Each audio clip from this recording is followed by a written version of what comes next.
So I have an update about the Bojangles girl that clearly did not want to be at work. This morning around 8 o'clock, I got a phone call. I didn't recognize the number. I let it go to voicemail. Something told me to immediately listen to the voicemail. So I did. It was the district manager of this Bojangles. He wanted to come down, which he was only like 30 minutes away, come down and meet me in person and watch my video, because I told him and I told the mystery shopping companies that I had a video of everything that happened. And we met like an hour later. I had to go out just like this. We met. I showed him the video.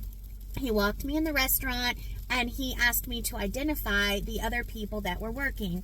I only saw 2 other faces while I was working there, and there were a lot more employees, so it was hard. And I told him honestly, I didn't want to call the wrong people out. The one I knew for sure was the cashier, and I had really good suspicion of who the other person was because she was working this morning as well. But I told him that I'd rather him look at the video and identify them himself, because the main person that ruined this mystery shop was the order taker, not everyone else. And he was like, was there a manager on duty when you came? And I said, there was no way for me to identify who was a manager. No one had a different shirt on. Nobody had a name tag on that said manager.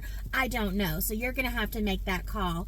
Well, he fired the order taker right in front of me. Do I feel a little bad?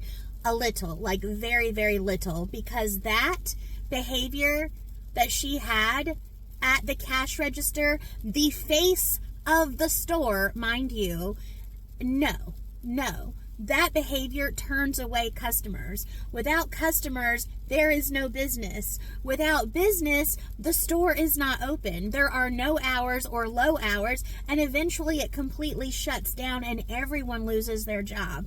I'd rather her lose her job than everyone else that works there, because that's not fair. That is not fair. And I just did a video last week about how we lost our Burger King because of the same shiitake.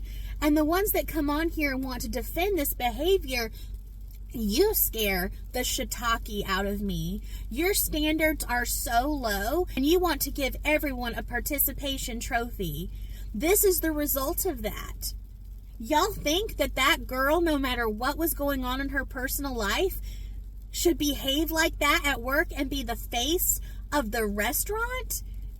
Not only was she so rude and could give a shiitake less, she wiped her nose on her sleeve of her shirt and continued to fill my mother and my order.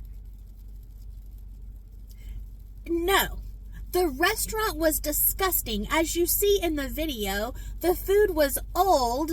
It looked like it had been made in nasty grease that is super old. The condiment station, what condiments? There was cleaner on the counter of the condiment counter. There was trash all over it. There was liquid. The rug was so spongy, like the mat underneath the condiment stand was so spongy and sticky, like I had to pick my feet up with a little effort just to continue to walk. The majority of the tables in there were gross and had crumbs all over them and underneath them, with napkins and wrapper and straw wrappers. So all of you that want to defend this person and this restaurant, you guys are the problem. You are the problem. I'm sorry to say that. Unfollow me. I don't care. But we have a job to do. It's called checks and balances. And most of y'all would be the first people to complain if you dealt with that, firsthand. But you want to come on here and call me a Karen? Bye, girl. Bye, boy. You are not needed here. You are not needed here. Anyway, that is my update. She has been fired. I'm sure other things are going to happen, but I'm not privy to that. But I did my part. I know a lot of y'all wanted an update. I didn't expect an update that quickly. I did not. But I guess this was severe enough, which I'm grateful they, treated it that way to handle it right away. But anyway, I'm not mystery shopping today because it is starting to snow. It is super cold, and yeah.